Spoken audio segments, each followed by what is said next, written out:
Hey Top Percenters, Razor Joey here, taking a look at what I think will be the biggest decks at the start of the 2013-2014 season.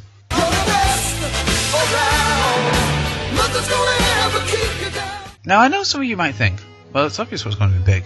Plasma isn't going to be touched by rotation until next year at the earliest. And that is true, but I want to look at not just what, but why certain decks will be consistently at the top tables.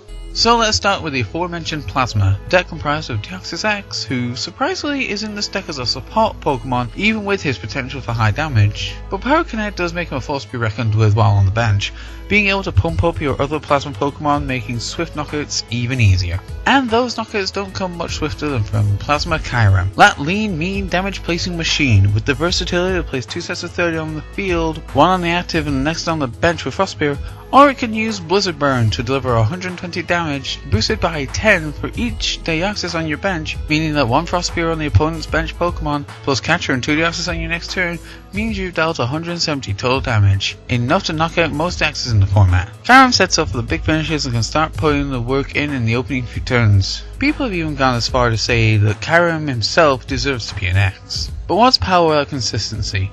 And that's why we have Thunderous X. Early game damage output and energy acceleration make Thunderous a valuable tool towards the deck, allowing for early game setup and for mid game recovery. You can keep a constant stream of Kyurems on the field and maybe even set up a Lugia X for a big finish or to just apply a huge pressure to your opponent. So Plasma offers us speed, power and consistency. It's no surprise that it was such a popular choice for Worlds this year, and that popularity won't diminish with the start of the new season, even with new decks having their time in the spotlight.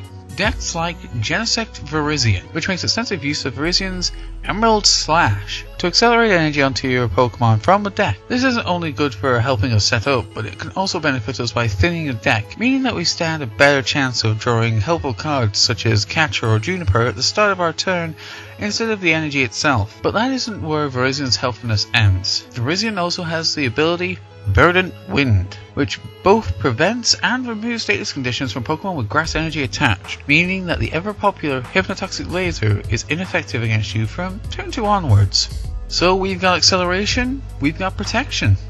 Let's talk damage. Let's talk Genesect X. Genesect comes equipped with Megalo Cannon, which deals 100 damage to the active and 20 damage to a bench Pokemon for 2 grass and a colorless. Now I've mentioned time and time again how this is a reworked Night Sphere, so I won't hark at that, but 100 damage is an easy 2-shot on most Pokemon in the format, and this for 20 damage just helps set up knockouts later in the game. But Genesect isn't just good for dealing damage. Oh no, he's much more versatile than that. He also has the ability Red Signal, which turns Genesect into a catcher if you attach a plasma energy to him from your hand, meaning you essentially run a deck with 8 catchers. Now personally I can see that not being the case. With the potential number of catchers being as high as it is, I can see players potentially playing less of the actual catcher to make room for other useful cards, seeing as most of the time you won't need 8 catchers. The 5th tends to be game. Genesect doesn't stop playing there though. He has 2 aspects that he can make use of, the most popular of which is the G Booster. For the same cost as Megalo Cannon, you deliver 200 damage, and that damage isn't affected by any effects on the defending Pokemon, meaning that if you're sat opposite something with Safeguard like Sigilyph or Suicune, then you can actually deal the damage. Booster also ignores cards like Eviolite and abilities like Boofer. Basically, you're dealing 200 damage unless they happen to resist grass, which off the top of my head, I can't think of anything that does resist grass.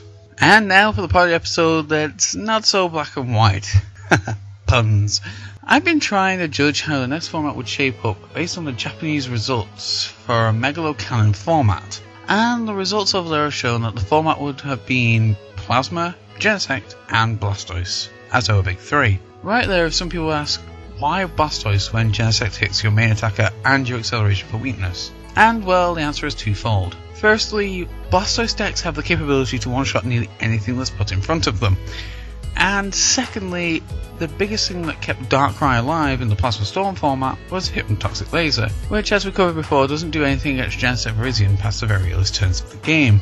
But the finals for Worlds have skewed my perception on how our meta will shape up. On the top tables of each age division we didn't see a single Blastoise, and that leaves me to believe that players will be pushing Darkrai that much harder to be successful, especially with it being the deck that won the Masters Finals. So the best I can do is cover both decks as I'm pretty sure one of them will see success in the upcoming format. So first we have Blastoise Keldeo, a deck that's been hitting big and seeing top tables ever since boundaries crossed. The biggest reason I can see for Blastoise Keldeo being so successful is its ability to constantly and consistently hit for high damage while having the ability to recover nearly instantly from losing a key attacker. I personally believe that the ability to cover instantly in the late game was hindered slightly by the addition of Black Kyurem X, due to the fact that it made you use your energy retrievals and superior energy retrievals more frequently. But that hindrance in itself was counteracted by the fact that Black Kyurem was easily able to one-shot anything in front of it with a small initial investment,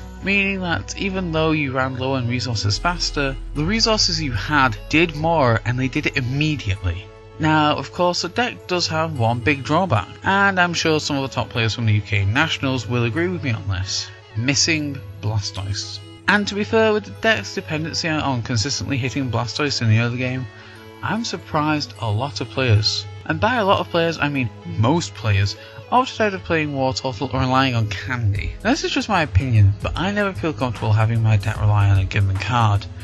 If I can have that card and another card that, albeit is not as fast as the preferred option but can lead to the same result, then I'd prefer to play both. It just feels safer to me. But most players don't play Wartortle, and I'm not going to argue with results because a lot of the results are positive, and the rest of the deck has been geared towards consistency, replacing cards like Super Scoop Up, a good card that requires a coin toss, with Tropical Beach, a card that allows you to end your turn with 7 cards in hand, increasing the chance of hitting the Candy Blastoise combination. Now let's look at Darkrai, a deck that's always had options, and thanks to Jason Klaksinski, the first thing I'm going to say about the deck is people are going to at least test Enhanced Hammer in the upcoming format, after Jason showed how well it can be implemented against Plasma, especially when you have the option to use Sableye to grab it back. And on the topic of Sableye, I wouldn't be surprised if the usual count of 2 goes up to 3, once again thanks to Jason K. It's a valuable tool allowing for the use and reuse of cards like Catcher and Enhanced Hammer. With that said though, I can see Darkrai having a tough time up ahead, mostly because of the point I made before. Hypnotoxic Laser has been a huge tool for this deck, and Virizion does shut it down, meaning that if Darkrai players keep using the same 4-2 split of Hypnotoxic Laser and Verbank, then they've effectively wasted 10% of their deck if they face Genset Virizion. And I will be fair with Darkrai. If any deck can find a way to survive and hang on in the upcoming format, it will be Darkrai. It's been able to make amazing use of every single item card that's had any synergy with the deck. For the last 2 formats, we've had that one deck that wouldn't give up no matter what happened in the format. It still managed to hang on. 2 seasons back we had Tyram. Last season it was Eels. This season I can see the deck that won't die being Darkrai, seeing as it needs very little to make it big again, but only time will truly tell. And that's it for next format's big decks. I could have gone into decks like Tool Drop Trubbish and the New Evolutions deck, but I just wanted to focus on the big 3, and that already became 4 decks. That's not saying the other decks won't be big, but these are the decks that I see as having the biggest effect on the upcoming format, and they'll definitely be the decks to beat. But what about you guys? What do you think is going to be big? And what would you like to see make it big? Let me know down below. And until next time, I'm Rarito Joey. You guys are and always will be the top percent. Laters.